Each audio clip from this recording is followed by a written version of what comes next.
তো guys Naruto এনাইমের গত পর্বে আমরা দেখেছিলাম যে কুনোহামারু নারুটোর ছাত্র হয়েছিল। আর এই এপিসোডের শুরুতে আমরা দেখতে পাই নারুটো ঘুম থেকে ওঠে, সে নুডলস খায়। এরপর সে রেডি হয়ে নিনজা ওরিয়েন্টেশনে যাওয়ার জন্য। তখন যাওয়ার পথে হঠাৎ কুনোহামারু নারুটোকে মারতে আসলে সে নিচে পড়ে যায় এবং নারুটো তাকে বলে যে সে নিনজাদের ওরিয়েন্টেশনে যাচ্ছে। তারপর আমরা দেখতে পাই একটি মেয়েকে, যেও নিনজা ওরিয়েন্টেশনে যাচ্ছিল, যার নাম সাকুরা।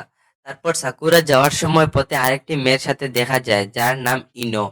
তারা লড়াই করতে করতে যেতে থাকে। তারপর আমরা দেখতে পাই তারা রুমে এসে পৌঁছায় এবং কে প্রথমে এসেছে সেটা নিয়ে লড়াই করতে থাকে। এরপর নারুটো যখন সাকুরাকে দেখে হাই বলে, তখন সাকুরা তাকে পাশে সরিয়ে সাস্কের পাশে বসতে চায়। তখন অন্যান্য ছাত্রীরা এসে ঝগড়া করতে থাকে। তারপর নারুটো বেঞ্চের উপর উঠে তাকে বিভিন্ন অ্যাঙ্গেলে দেখতে থাকে। তখন আরেকটি ছাত্র উঠতে গেলে ধাক্কা লেগে নারুটো ও সাস্কের কিস হয়ে যায়, যা দেখে সব মেয়েরা রেগে যায় এবং নারুটোকে ধুলাই দেয়। এরপরের সিনে আমরা দেখতে পাই ইরুকা সেন্সেকে, যিনি বলেন যে বর্তমানে সকলরা ফার্স্ট লেভেল নিনজা, অর্থাৎ তারা গেনিন। তাদের তিনজনের গ্রুপ হবে এবং একজন জনিন সেই গ্রুপটি লিড করবে। তারপর ইরুকান সেন্সে সবার নাম বলেন এবং টিম 7 এর তিনি প্রথমে নারুটো এর নাম বলেন। এরপরে তিনি সাকুরাকে বলেন, যা দেখে নারুটো খুব খুশি হয়, কিন্তু তার এই খুশি বেশি সময় আর টিকে না। তারপর সেন্সে তৃতীয় ছাত্র সাসকেকে ঘোষণা করেন। এরপর টিম 8 দেখতে পাই আমরা হিনাটা, কিবা এবং শিনো ছিল। তারপর শিকামারু ও ইনোর সাথে ঝগড়া করে যে তারা কি দেখে সাসকে এর পিছনে এত পাগল হয়, যা শুনে ইনো তাকে কমাকল বললে এবং তার টিমে না আসার অনুরোধ করে। পরে ইরুকা সেন্সে টিম 10 এর ছাত্রদের নাম বলেন, যারা হলো ইনো, শিকামারু এবং চজি। তখন নারুটো তার নিজের বড়াই করে বলে যে তার মতো মহান নিনজাকে সাসকে এর গ্রুপে কেন দেওয়া হলো। তখন সেন্সে বললেন যে সাসকে এর স্কোর স্কুলের মধ্যে সবচেয়ে বেশি এবং নারুটো এর সবচেয়ে কম, তাই টিমের পাওয়ারের সামঞ্জস্যতা রাখার জন্য তাদের একই টিমে রাখা হয়েছে। এরপর সেন্সে তাদের লাঞ্চের পর তাদের নতুন টিচারের সাথে দেখা করতে বলেন। এরপরে পরের সিনে আমরা দেখতে পাই সাকুরা সাসকেকে খুঁজছিল লাঞ্চ করার জন্য। তখন নারুটো তাকে লাঞ্চের কথা বললে সে না করে।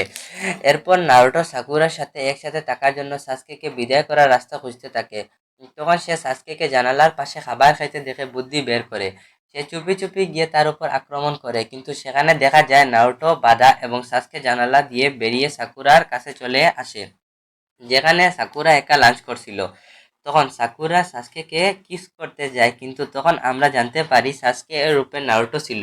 তখন আমাদের দেখানো হয় যে নারুটো সাসকেকে তার ক্লোন জুৎসু এর সাহায্যে বন্দি বানিয়ে সাসকে এর রূপ নিয়ে সাকুরার কাছে এসেছিল।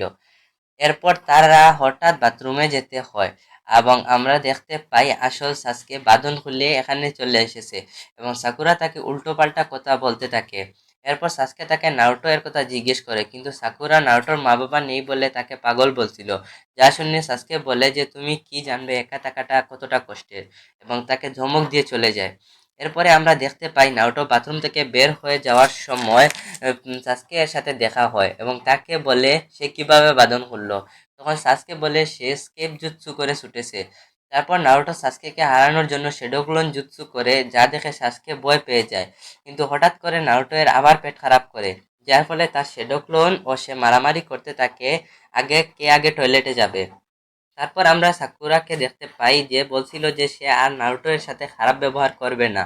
তখন নারুটো আসে এবং হঠাৎ সাকুরা এর এত পরিবর্তন দেখে মনে করে সেটিই সাসকে, যে সাকুরার রূপ নিয়েছে, এবং তারপর তার কাছ থেকে বদলা নিতে চায়।